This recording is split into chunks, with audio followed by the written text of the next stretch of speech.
Okay, we're in breaking news mode. The House just approved $2,000 in stimulus relief checks. Let's welcome Republican Guy Reschenthaler. He sits on House Judiciary. Congressman, how did you vote? Well, Liz, thanks for having me on. I voted no. I don't want to begrudge anybody the extra $2,000, and I've been very consistent on supporting the direct stimulus payments. But we just had a relief bill. The real story here is how Nancy Pelosi delayed this relief for literally months, and she admitted on the record that she did it for political gain. She didn't want to give President Trump a win in the summer and the fall heading into the election. So I think it's too late. Again, I don't want to begrudge anybody the direct stimulus payments, but you did, Congressman. But forgive me. I know you voted no, but we've got other countries giving way more than America is in relief checks. We've got small businesses getting slammed across the country. We're seeing Canada, Australia, Ireland, other countries giving way more help to the American people. But explain exactly why you said no. I will, because in the COVID relief package, we had extra unemployment compensation. We had the direct stimulus payments of $600 a person. We had PPP, which is Paycheck Protection Program. We had additional funding there. It was a holistic approach. So I was willing to vote for that because it was more holistic, or I would have voted for $1,000 once and twice, a two-time payment. I had that bill with Lisa Blunt Rochester of Delaware. I didn't want to do one or the other. If it was a perfect world, I'd say let's just do the direct stimulus payments, get money to people that need it now. But we just had a large package that literally just passed a few weeks ago. I think we take a wait-and-see approach on that, and then look to see if there's another opportunity to have another relief package in the future.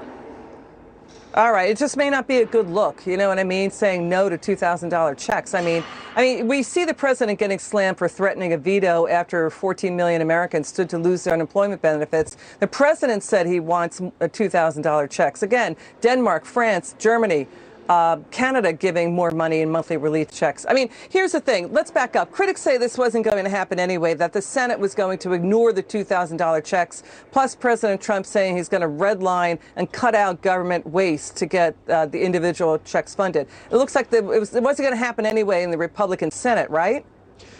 Well, yes, it's unclear if the Senate is going to pass this, but if we can just go back to those other countries also didn't have idle grants, they didn't have idle loan programs, they didn't have the Paycheck Protection Program. So these other countries were just doing direct stimulus payments. In the United States, we've had numerous COVID relief packages where we've been trying to take care of small businesses and individuals. So I get what you're saying, but again, I was willing to vote for the direct stimulus payments, but not the direct stimulus payments and all the other support to unemployment compensation, small businesses, et cetera.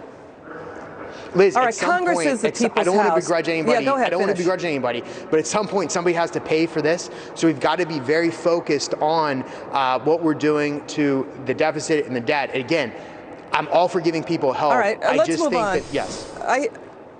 I hear what you're saying, but here's the thing. Congress is the people's house.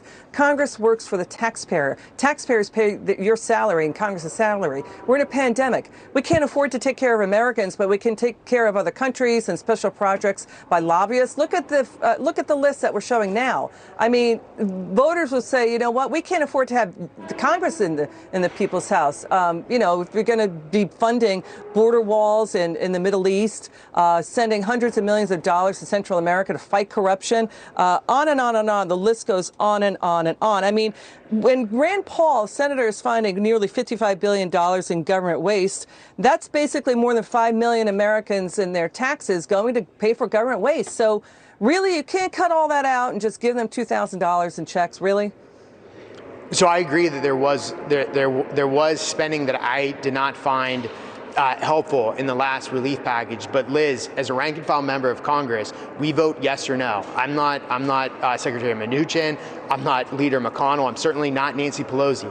So we vote on whatever package they present to us. It was far from perfect, but it was a good package. Now, as far as the foreign relief, there was an omnibus spending bill that was passed the same day as the COVID relief package. So I think those are getting conflated. But we have to remember that we do have obligations abroad, and if we're not engaged in other nations and helping other nations, China will be there doing it, and China will undermine us around the world. That's not what we want. I hear you.